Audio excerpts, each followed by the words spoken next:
Құрметті тыңдармандар, арнама қош келдіңіздер. Арнама жазылып, пікір қалдырып, лайк басуды ұмытпаңыздар.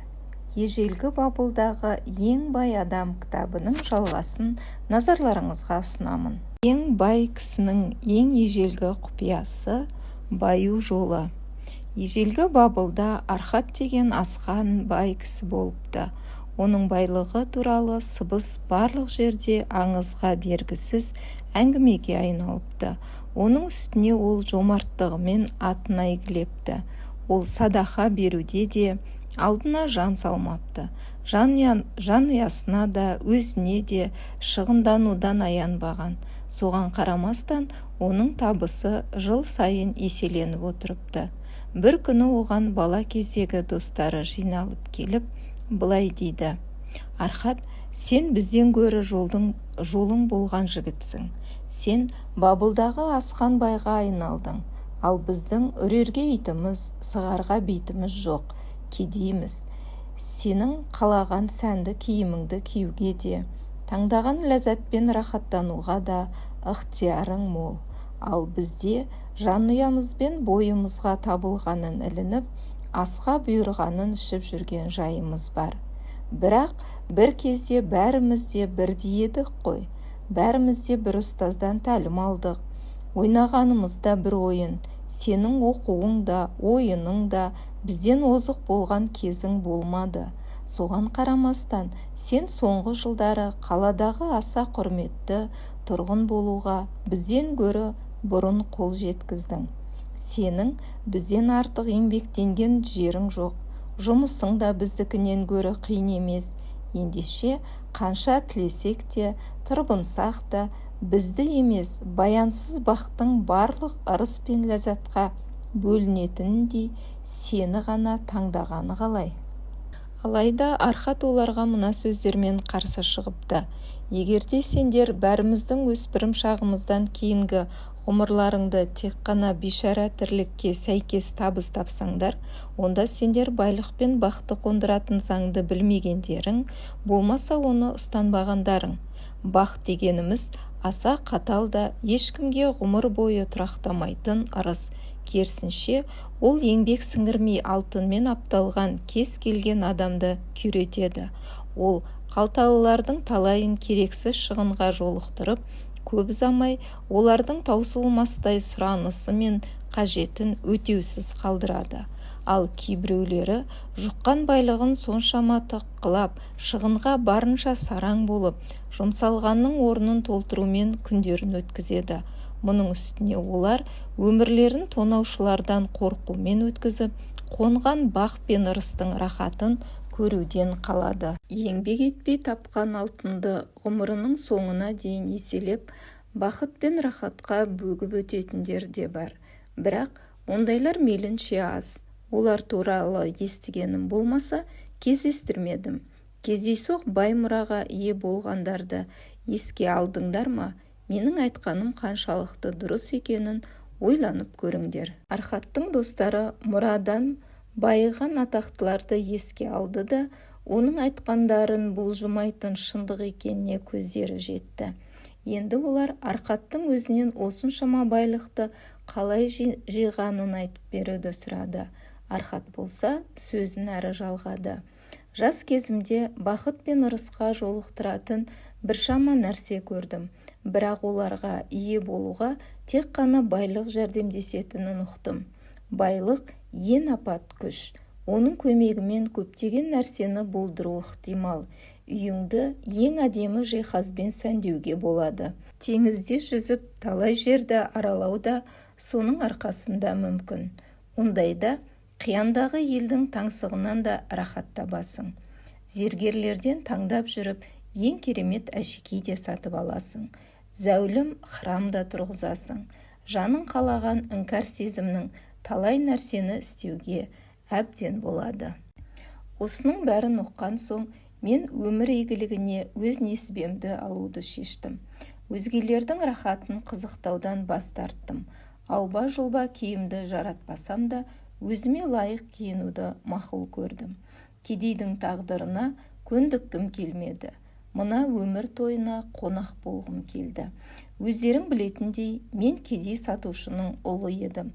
Жанұямыз үлкен болды да, мұрадан үміттену орынсыз еді.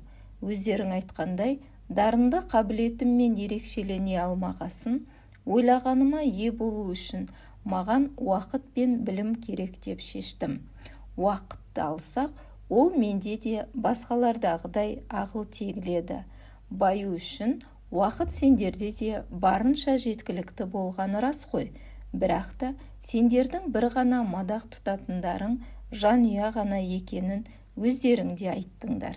Білімге келсек, оның екі түрі болатынын біздің дана ұстазымыз айтты емес пе? Біреуін біз мектепте аламыз, ал келесісі біздің өмірлік тәжірибемізден туындайды. Сондықтан да мен байлықты қалай жиюды білгім келді, және оны өзіме міндет қылдым. Төбемізде күн сәулесі барда өмірдің рахатын көрудің несі ерсі? Көлеңкелі дүниеге аттануға тура келердей уайым мен қайғының өзі келеді ғой.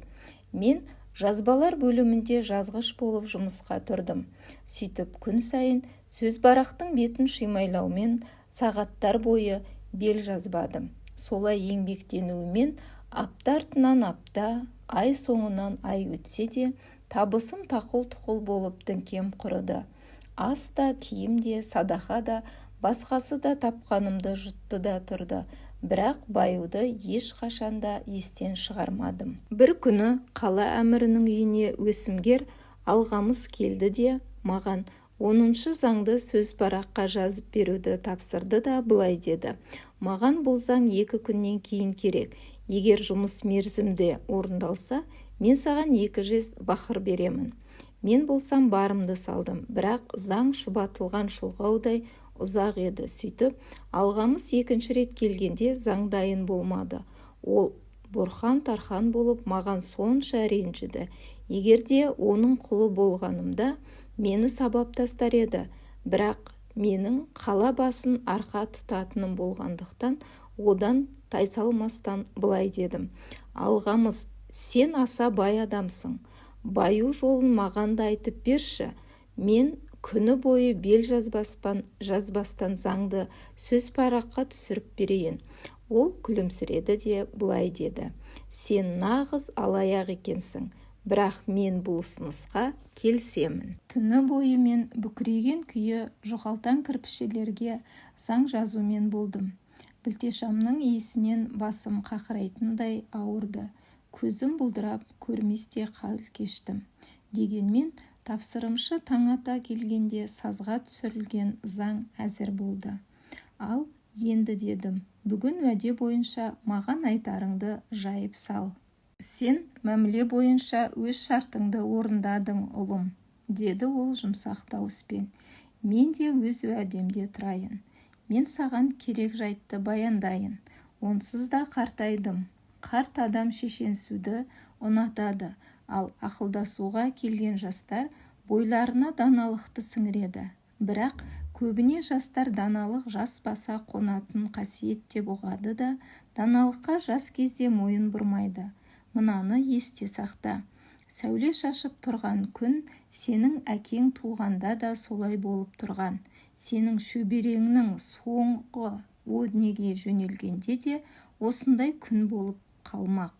Жастардың ойы, деді ол, аспанды тілеп аққан құйрықты жұлдыз жарығы секілді, ал қарияның даналығы мәңгі өшпейтін жұлдыздар жарығындай. Теңізде жүзгендер оларға қарап бағдарын түзейді.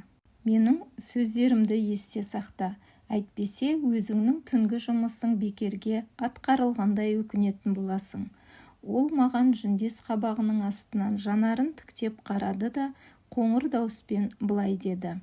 Мен байлыққа барар жолға тапқан ақшамның бір бөлігі өзіме тиесілі болғанда ғана түстім. Ол сенің де қолыңнан келеді. Ол көкірек тесердей көзқарасын қадай түсті де, одан әрі үндей қоймады. Болғаны осы ғана ма? Дедім мен. Тапқан ақшамның бәрі де онсыз да менікі емес пе? Тіпті де олай емес, айналайын, деп қарсыласты алғамыз. Тігіншіге төлемейсің бе? Ал етікшіге ше? Ал ішкен асыңа кім төлейді? Бабылда шығынсыз тіршілік етпейсің ғой. Соңғайда тапқан ақшаңның қаншасын осылайша шығындадың? Ал жыл бойына? Ақмақсың. Сен өзіңнен басқаның бәріне төлейсің ғой. Осылай тапқан ақшаң басқаларға кетіп жатыр ғой. Ендеше солай жалғастыра бер. Құлқыңның құлы болып, қожайынның ас пен киімге берген пұлымен шектеліп. Егер де сен тапқан ақшаңның 1/10 бөлігін өзіңе қалдырып отырсаң, 10 жыл ішінде қанша жинар едің? Мені есептеп алған сабағым ұялтқан жоқ. Жылдам жауап бердім. 1 жылда тапқан табысқа тең болар еді. Бұл дұрыс жауаптың бір бөлігі ғана, деп ол қарсылығын тағы білдірді. Сен жинаған әрбір алтын бақыр сенің құлың болады да саған жұмыс істей бастайды. Ол әкелетін әрбір жез бақыр сенің құлыңның ұлы ретінде саған тағы еселей жұмыс істеуге кіріседі. Егер де байып кетіп жатсаң, жинағаныңның бәрі саған қосылу, жұмыстану арқылы сені ғұмыр бойы тілеген байлыққа кенелтеді. Сен мені түнгі жұмысың үшін алдадым деп есептейсің бе? Шын мәнінде мен саған 1000 есе көп ақы төледім, егер де сен менің ашқан құпиямды ұға алсаң. Сен тапқан ақшаның бір бөлігі ғана саған тиесілі. Бұл бөлік табыс мөлшеріне қарамастан кемінде 1/10 бөлігін құрауы керек. Әрине, одан да көп бөлігін өзіңе арнауға болады, егер де сенің жағдайың оны көтерсе. Табыс тапқан күні ең алдымен өзіңмен есептескен жөн. Тігіншіге де, етікшіге де өзіңнен қалғанымен ғана есептесуге дағдылан.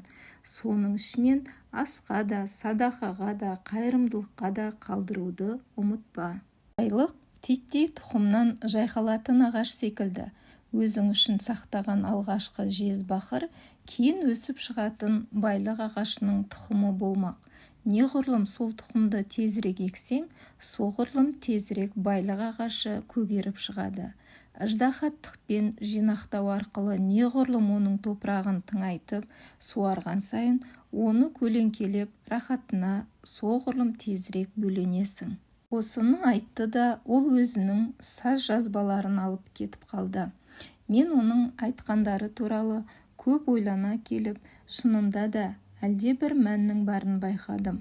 Сөйтіп, не болса да іске кірістім. Әрбір тапқан ақшамның 10 бөлігін алып жинай бердім. Бір қызығы, одан менің жағдайым нашарламады. Мен тіпті бұрынғы қалымнан айырмасын аңғардым. Алайда жинағым өскен сайын оны финикилер жерінен артынып келген саудагерлер ұсынған әлде бір затты алуға құмарттым да тұрдым. Бірақ ақылға жеңдіріп, әлгі алдамшы құмарлықтан өзімді құтқарып отырдым. 12 ай өткен соң алғамыз бір күні келді де былай деп сұрады. Қане ұлым, айта ғой, соңғы жыл бойы табыстың 1/10 бөлігін өзіңе төледің бе? Иә, ұстаз, деп маңғаздана жауап бердім. Бұл жағымды жайт екен, деді ол маған тесіле қарап. Ол ақшаңды не істедің? Ол жинақты мен Тер қаласынан бағалы да сирек финики тастарын сатып әкелуге Азмұр кірпішшіге берген едім. Ол тасты алып келсе, қымбатына сатып, табысты бөлісуге келіскенбіз. Ақымақ, саған әлі де ақылды бола түсу керек екен, деп күбірледі ол. Сен неге қайдағы бір кірпішшінің асыл тас саудалай алатынына сендің? Немене, сен кірпішшіге барып жұлдыздар жөнінде ақыл сұрар едің? Басыңда түйірдей ақыл болса, жұлдызшыға барар едің. Жинағың жоғалды деп есептей бер, шырағым. Сен өзіңнің байлық ағашыңды тамырымен қопарып тастадың. Енді саған басқасын отырғызуға тура келеді. Тағы біреуін егіп көр. Келесіде саған асыл тас жөніндегі кеңес керек болса, зергерге бар. Егер де қой жөнінде білгің келсе, шопанға бар.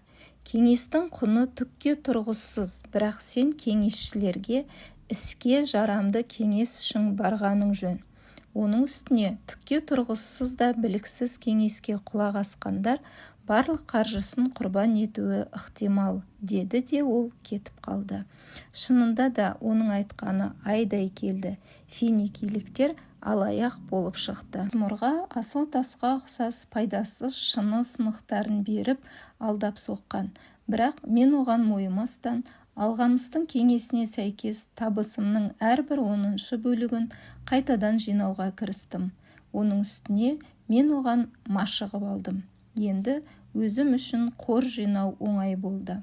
1 жылдан соң алғамыз жазғыштар бөлмесіне кіріп келді де маған бұрылып: «Қане, баянда, соңғы рет көріскелі бері не бітірдің?»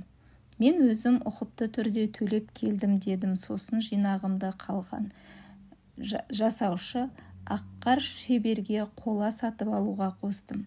Ол маған 4 ай сайын үлесімді төлеп келеді. Онысы жақсы екен. Ал сен түскен үлесіңді не істеп жатырсың? Мен дастарханға бал мен нәзік шарап қойып, бұрышты тандыр шашып, үлкен той жасадым. Өзіме сәнді шапан сатып алдым. Енді келесі жолы есек алып мінуді жоспарлап жүрмін. Алғамыз рахаттана күліп алды да: «Сен өз жинағыңның балаларын қырып салған екенсің. Енді олар саған қалай жұмыс істейді?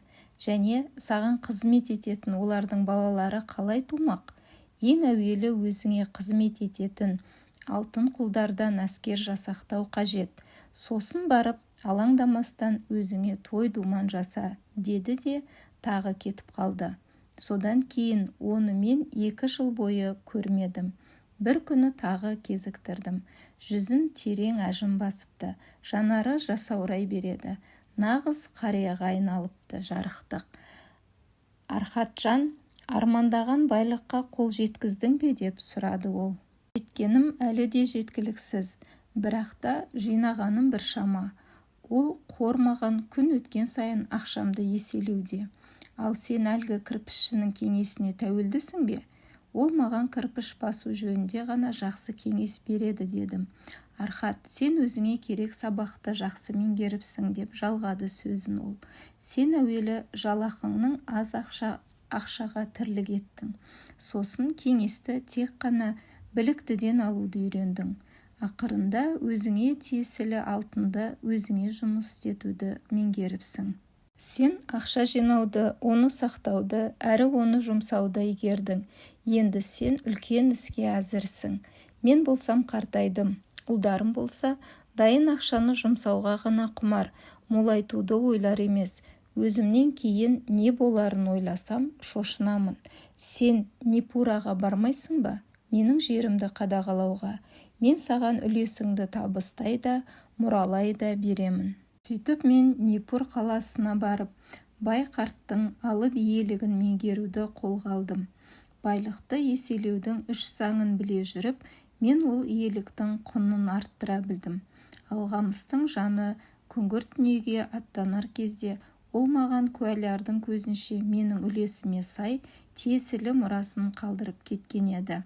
Архат өз әңгімесін бітіргенде достарының бірі былай деді: «Сенің жолың болғанда сені алпауыт алғамыз өзінің мұрагері етті ғой. Менің жолымның болғаны сол, менің онымен кездескенге дейін баюға ұмтылғаным еді. Мен оған 4 жыл бойы өзімнің мұратыма жететінімді дәлелдедім емес пе? 4 жыл бойы балықтың қабу тәсілін зерделеп, жел бағытының құбылуына қарамастан ауды тиісті жерге құра алатын адамды қалай жолы болғыш жан деп есептейсің? Сәттілік деген тәкаппар пері. Ол әзірліксіз адамға уақытын кетірмейді. Сенің ерік жігерің мықты екен. Бір істі қайтадан бастауға дәтің шыдады ғой. Ерік жігер дейсің бе? Бос сөз. Түйе де көтере алмас жүкті көтеруге, болмаса өгіз тарта алмас арбалы жүкті тартуға ерік адамға қуат бере ме? Ерік күші дегеніміз бар болғаны айдаушы ғана. Менің алдыма қойған міндетті орындауға итермелер қамшы. Алдымен түкке тұрғысыз мақсат қойсам да, оған мен қалай да жетемін. Әйтпесе мен мұндай байсалды істерге өзімді салмас едім. Егер мен өзіме 100 күн бойы қалаға көпір бойымен кірерде жолдағы тастарды өзенге лақтыру керек деп уәде етсем де, оған ойланбастан кірісер едім. Егер де 7-ші күні тас лақтыруды ұмытып кетсем, өзіме ертең бірден екеуін лақтыруым керек деудің орнына кейін бұрылып барып бәрібір тастар едім. Ал 20-шы күні өзіме өзім: Архат, жетер, пайдасыз іс қой, күн сайын тасты шиырғанда не бітеді? Одан да бірден жинап алып лақтыр да тынсайшы демес те едім. Олайша тас та лақтырмас едім. Егер мен алдыма міндет қойсам, оны орындамай қоймаймын. Сол себепті де алдыма күрделі де орындалмайтын мақсат қоймаймын. Екінші досы тұрды да былай деді: сенің айтқаның рас болса және сондай жеңіл болса, неге айналаңда кедейлер толып жүр? Адамдар еңбегін салса ғана байлық көгере түседі, деді оған Архат. Егер бай өзіне жаңа сарай салса, оған жалатылған алтын жойылып кете ме? Жоқ. Өз үлесін кірпішші де, қалаушы да, суретші де алар еді. Құрылысқа еңбек қосқан әр адамның өз үлесі бар. Ал сарай дайын болғанда оның құны салынған қаржыдан кем бола ма? Ал сарай тұрғызылған жер мен оның маңы баға жағынан қымбаттамай ма? Байлық әлде бір сиқырлы жолдармен еселене түседі. Ол жолдар ешкімге де мәлім бола бермейді. Финикийліктер өздерінің ірі қалаларын кемелермен тасыған байлықтың арқасында бетпақ далаға салып қойған жоқ па? Ал енді біздің де баюымызға керек кеңесті сен қалай берер едің? Деп сұрады үшінші дос. Жылдар болса жылжып өтуде, ал біз қартая түспекпіз, күтуге уақыт жоқ. Алғамыстың даналығын пайдаланыңдар, әрі өздеріңе былай серт берген жөн: мен тапқан табыстың бір бөлігі өзіме тиесілі. Сосын табыстарыңның бір бөлігін жинай беріңдер. Ол табыстың кемінде 1/10 бөлігі болғаны мақұл. Бұл үшін барлық шығынды төлеген дұрыс, бірақ алдымен өз үлестеріңді бөліп алыңдар. Көп ұзамай оның соншалықты жанға жайлы әрекет екеніне көздерің жетеді. Қолдарыңда өз мүдделеріңе ғана жарататын қаржы қорланады. Қаржы молайған сайын сезімдерің семіре түседі. Өмірлеріңнің мәні артады. Сендер барған сайын көбірек қаржы табуға мүдделі боласыңдар. Сол кезде өздеріңнің үлестерің де молаяды. Содан соң қорланған қаржының өздеріңе жұмыс істеуіне әрекет керек. Жинақты өздеріңе құл ете білу қажет.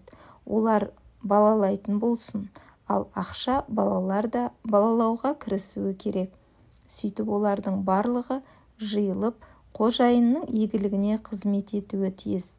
Өз келешектеріңді қамтыңдар, қарияларға назар аударып, уақыт келгенде сендер де сондай болатындарыңды ескеріңдер. Сондықтан ақшаны іске абайлап салыңдар. Ол құнсызданып не жойылып кететіндей болмасын. Ақшаны қарызға беру теңіз кешкен аңғал сапаршыны жартасқа соқтыратындай алдамшы жайт. Әрине, о дүниеге де алаңсыз түрде артта қалған әулетіңіз кедейлікке ұшырамауын қамти аттанған жөн ғой. Ол үшін ылғи да аздаған соманы жиып отыру керек. Ылғи да білікті сарапшылармен кеңескен жөн. Кеңесті күнделікті ақшамен жұмыс істеп жүрген кісілерден алу керек. Олар сендерді бір кезде кірпішші Азмұрға ақшамды сеніп тапсырған менің басымнан кешкен қателікке ұрынудан сақтасын. Ақшаны тәуекелге тастағаннан гөрі сенімді адамға шамалы пайызбен аманатқа тапсырған дұрыс. Бір кезде өмірдің қызығына қуанған ләзім. Ақшаны қопыратып көп жинауға ұмтылмаңдар. Табыстың 1/10 бөлігін сақтау жеңіл болса, соған қанағаттанған мақұл. Табысқа сай тірлік кешіп, ақша жұмсаудан тартынбаған абзал. Қызыққа толы кезде өмір сондай жанға жайлы. Архаттың достары оған алғыстарын жаудырды да тарасты. Кейбіреулері томаға тұйық қалды. Өйткені көп нәрсені түсіне қоймаса керек. Бір қатары сонша бай адамның өз құпиясымен бөлісе қоюына күдік келтіргендіктен сене қоймады. Дегенмен кейбіреулерінің көздерінде ұшқын шаша бастады. Олар алғамыстың әрбір келесі адамның түнектен жарыққа жол табу сәтін бақылағаны екенін жақсы ұқты.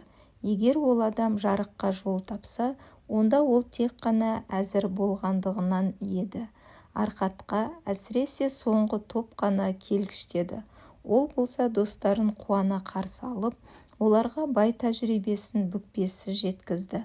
Алған біліктерін достары өз жинақтарын сәтті салым етуге пайдаларына жаратты. Олар қорланған ақшаларын босқа жұмсамай, құнсыздандырмай, сенімді табыс көздеріне ие болысты.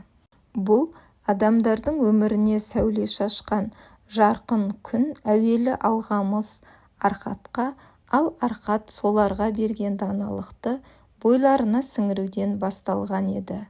Сен тапқан қаржының бір бөлігі ғана өзіңе тиесілі.